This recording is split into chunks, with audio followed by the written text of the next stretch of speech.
welcome to Recollections May Vary, a royal recap. I'm Kinsey Schofield here with Andrew Gold. You can watch us together on Andrew Gold and Kinsey Schofield Live, but you can also catch Andrew on his amazing program, Heretics. You and I connected because you're not the typical royal watcher. You very much are aware of virtue signalers when it comes to celebrities and politics, and I think that that's how Meghan Markle got on your radar. Don't would am I wrong? Am I right? Yeah, that's a really good point. I think that's a sort of crossover. There's this huge crossover of maybe sort of the people who are already interested in the royals, and then people like me, and there's a lot of us who associate Meghan with just the pinnacle of virtue signaling. And because my other channel, Heretics, as you point out, I mean, that covers the culture wars. It's just something quite cultish that I found annoyed me because everybody thinks they're doing good all the time. Everybody thinks that they are a good, virtuous person, perhaps not a psychopath, but the vast majority of us do. So seeing Meghan trying to get away with something that was becoming increasingly fashionable in our society, which was just, oh, I care so much about the environment while taking private jets everywhere. I'm a feminist, but my ideal is to become a princess. Those kinds of hypocrisies, putting herself on a pedestal with the likes of Serena Williams, who's actually accomplished something just by virtue of marrying someone. All of these things put her on my radar as someone not only absurdly privileged to borrow a word from maybe her own vocabulary, but also important. And this is important. And I often make that point that this isn't just gossip here. This is the royal family, which even today people often forget is the head of state in the United Kingdom. So that's my country. It's one of the well, I suppose one of the most important culturally in the world. It's losing some of that compared to what it once was, but culturally it still is there. And Meghan has married into this establishment, so she is really important, and what she does affects all of us. So that's how, yeah, Meghan came onto my radar. Oh, that was such a good explanation. I guess talking about her inauthenticity. What was your first reaction when you heard the headlines that Meghan told a classroom full of tweens, young girls, teenage girls, that she was the most bullied woman in the world? I mean, initially my thoughts are, oh my God, these little girls are getting bullied at school for what they wear, what's on their lunch tray, who they're dating, what they look like. You're a princess that lives in a castle, basically in Montecito. How can you try to get these girls involved in your drama? Yeah, well, this is part of a move towards, or away, let's say, from maybe virtues of meritocracy and being strong. And, it used to be that the heroes in the movies, for example, that we watched, they would be strong. Male or female, whatever, they would be strong. And if something bad happened to them, they would just pretend it didn't happen and they would get on with it. And there was something about, in England, would say the stiff upper lip. But of course, you have that in every country, this idea of just being brave and, carry on, your country needs you, that kind of thing. We've moved away from that, and we've moved towards something which pops up every 20 or 30 years, which I think is a culture of envy and bitterness. And that's why Meghan encapsulates those features. She absolutely does.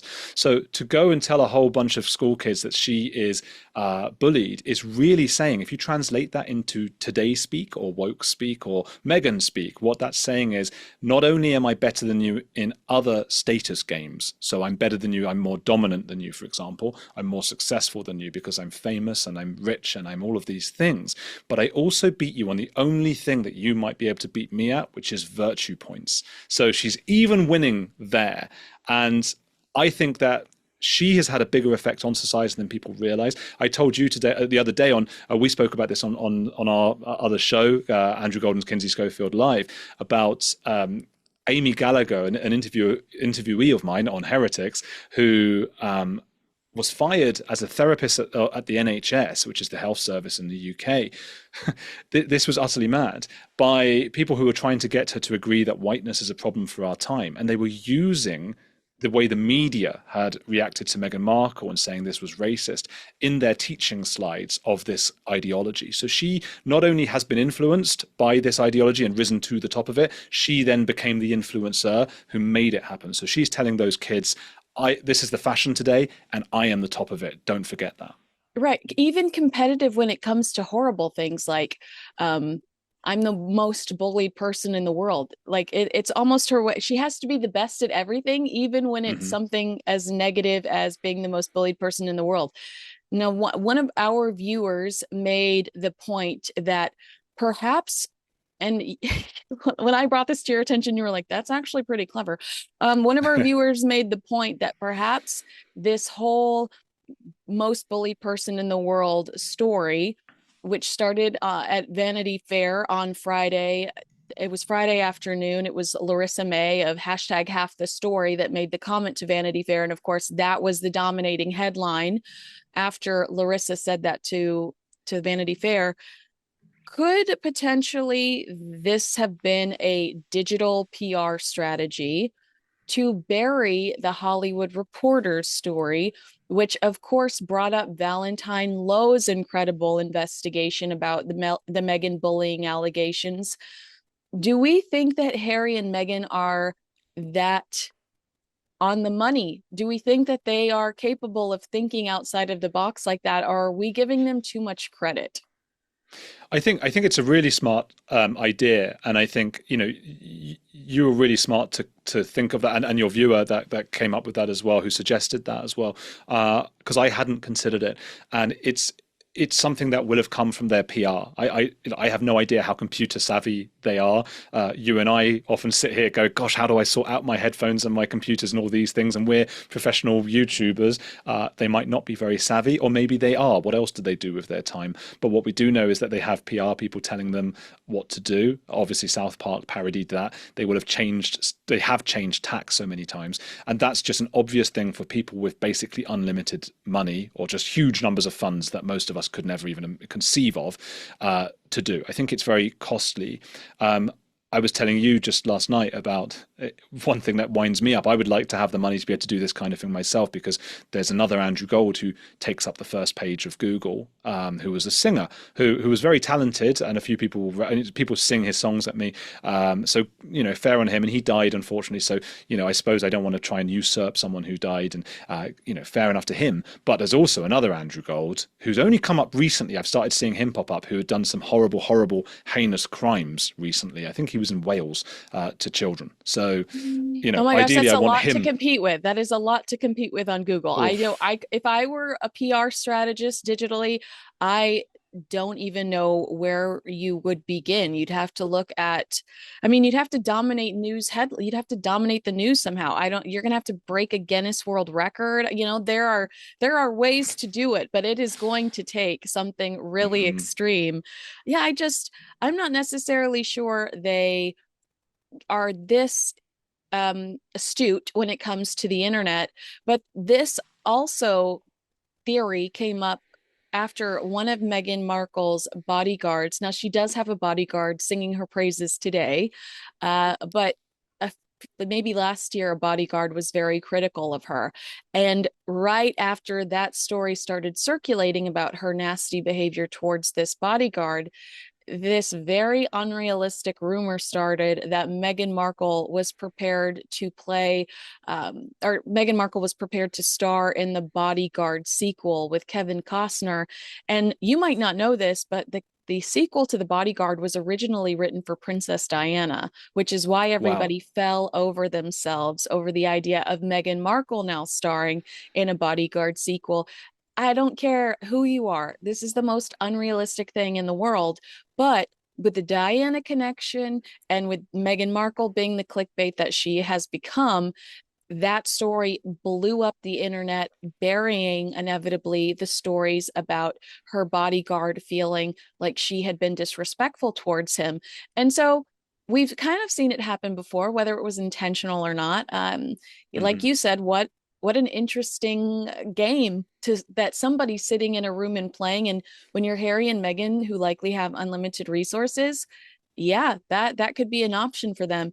Really quickly, I don't want to dwell too much on this, but on the same day that Vanity Fair released that story, someone allegedly close to Meghan told the New York Post that Meghan didn't say she was the most bullied person in the world, but she said she'd experienced online bullying. Now, the head of this charity, Larissa May has no reason to lie. Harry and Meghan contribute to her charity financially, so why would she jeopardize her relationship with them? Uh, I feel like they made that person look bad who was trying to make them look good by saying, no, no, no, she didn't say she was the most bullied person in the world. And additionally, in a 2020 podcast that Harry and Meghan did with a group of teenagers, Meghan specifically said, I am the most trolled person in the world, male or female, which is the same as being bullied. What does your instinct tell you that she really said this or she didn't say this? It's impossible to know, isn't it? I think my instinct says she may well have done. I mean, recollections may vary. It's possible she no longer remembers what she said, and other people picked it up in a certain way. Maybe she just said, "I'm being bullied," and she said it in such a dramatic way that people thought, "Gosh, she really feels like she's the most bullied person ever." Regardless, I think there's a huge problem, particularly with her, but also Harry, with understanding quite how privileged they are. And again, I'm borrowing from that woke lexicon of like these people are privileged. There is a difference though between working hard for it and just being privileged. I'm always reminded of that moment in Spare when Prince Harry is gazing out of the window at wishing he could be out the window with the people. Not understanding, I think. I mean, he was in Eton, the poshest, most luxurious school anyone can imagine, the most privileged position ever. And out the window, not far from Eton, is Slough, which is a very working class, not very exciting area to live in, where people are just worrying about putting food on the table, things that Harry could never possibly understand. So these two, whether she actually said it or not, we can't know, but we know that they absolutely do think that they are the most bullied and trolled people in the world. Yes, that is true. We hear it quite regularly. Something we also cover quite regularly is the idea that things aren't as hunky dory as they seem when it comes to the Sussexes at home. And of course, this story has blown up because we've seen so much of them away from each other lately. Some commentators are calling it the new normal, Harry and Meghan's professional divorce, seeing them working separately. One source told Radar Online Harry felt like he is becoming a spare part when it comes to Meghan.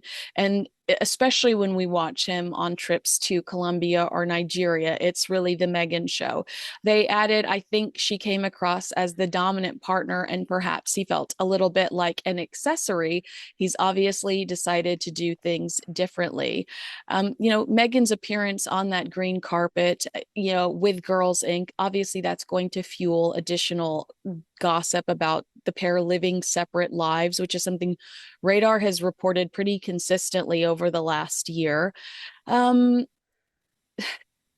what do you think? I mean, to me, I feel like with so much pressure on them and this microscope on them professionally, like they're professional failures, how do you function at home properly when Mm. you are failing in the public eye so often professionally?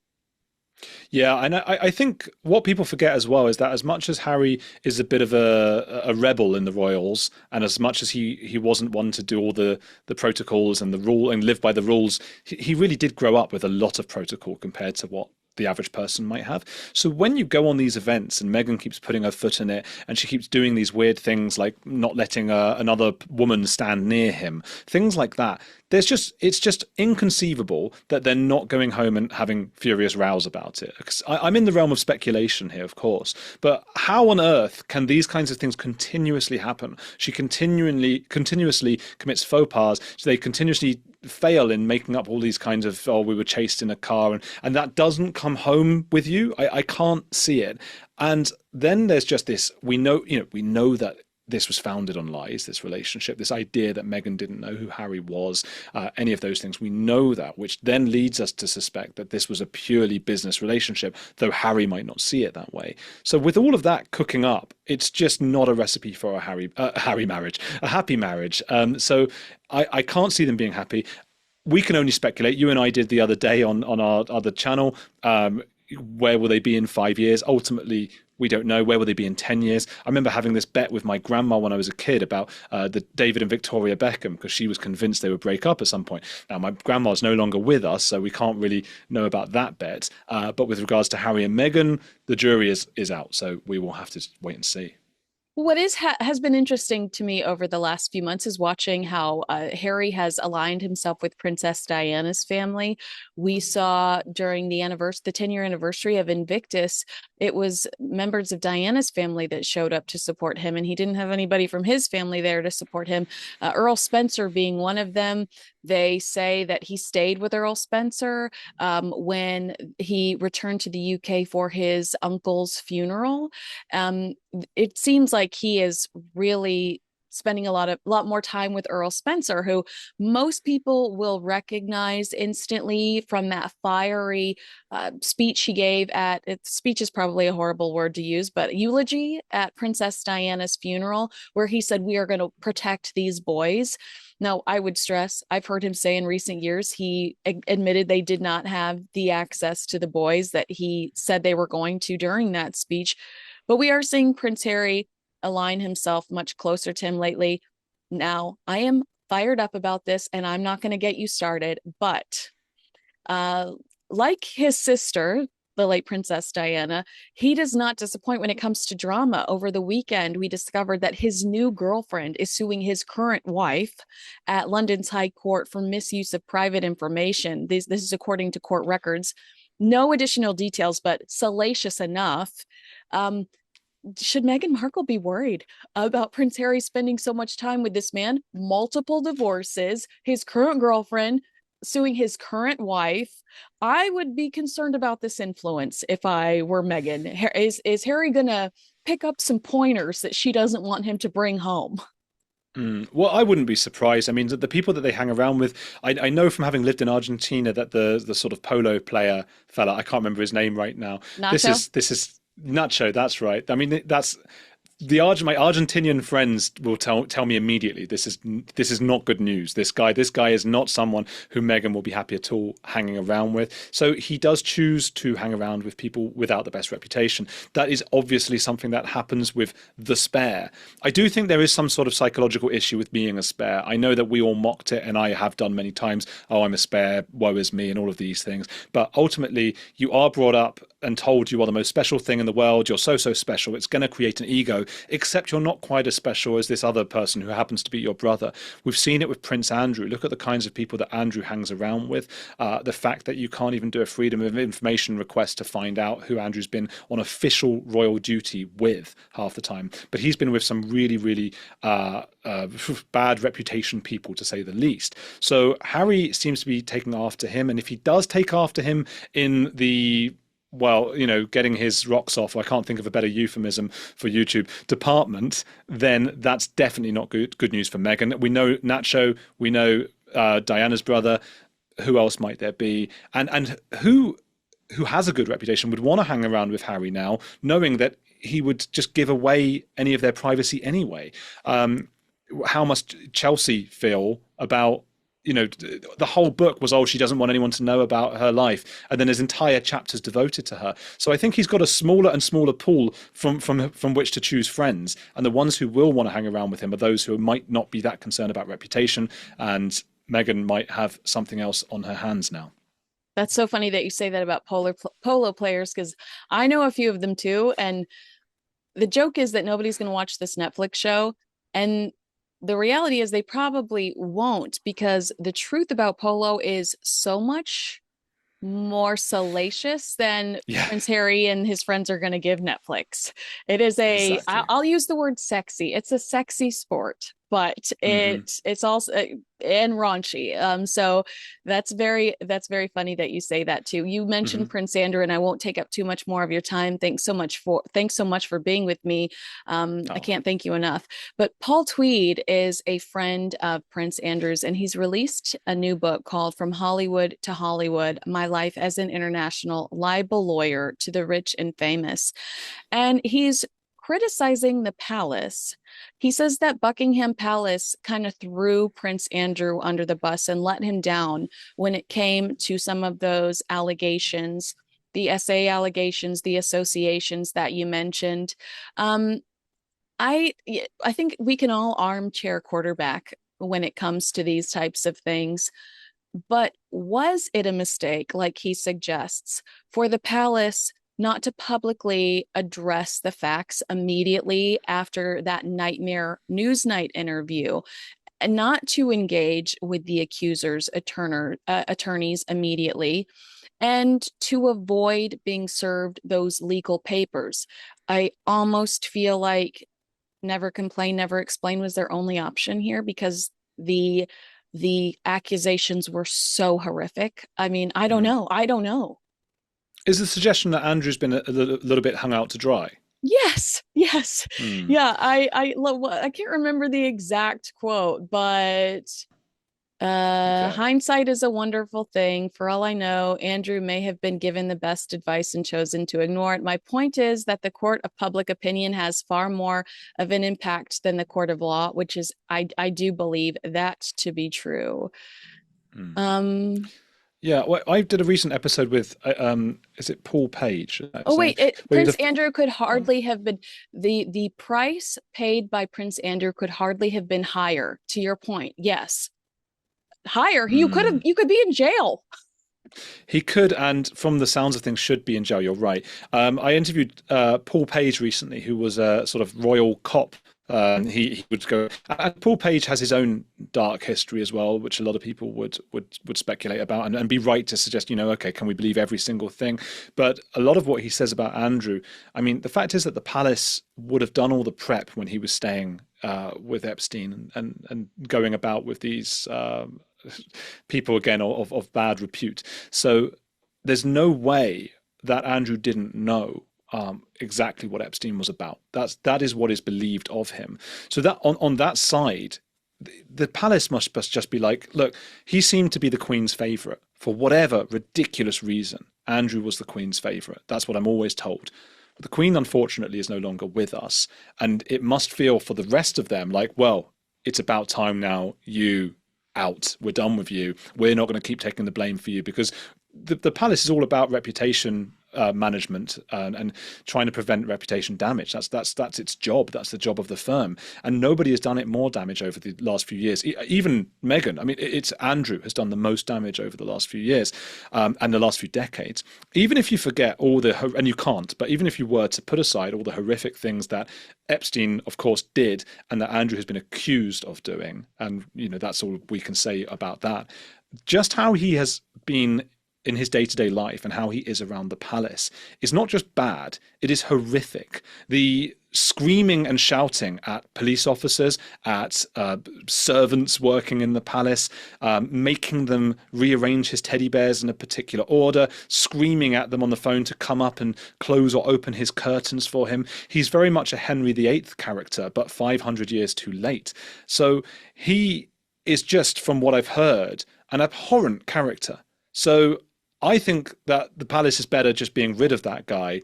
And the last thing they needed was to start putting their reputation on the line by in any way defending him. Ooh, that's a really great point. Thank you so much for saying that. Well, I've had so much fun talking to you today. I love talking to you. We get along very well. And if other people enjoyed this conversation, they can catch us. It's Andrew Gold and Kinsey Schofield live, but also that interview you just mentioned about Prince Andrew, that's Heretics. And you have a That's on lot. Heretics. You have who was the author that you had on that wrote that book about he wrote a book about Andrew Wallace and Loney. Edward. Yes, say it again. Ooh. Andrew Loney. Yeah, Oh, he's wonderful. He's one of the that best guests we've had. Yeah. Absolutely. All of That's a great video. If you enjoy Andrew and you enjoy this kind of historical information, that is an interview you have to search on Heretics. But thank you so much for your time today. I really enjoyed this. If you agree with us, disagree with us, let me know in the comments below. Make sure you like, subscribe, and share with a friend. Thanks so much for watching.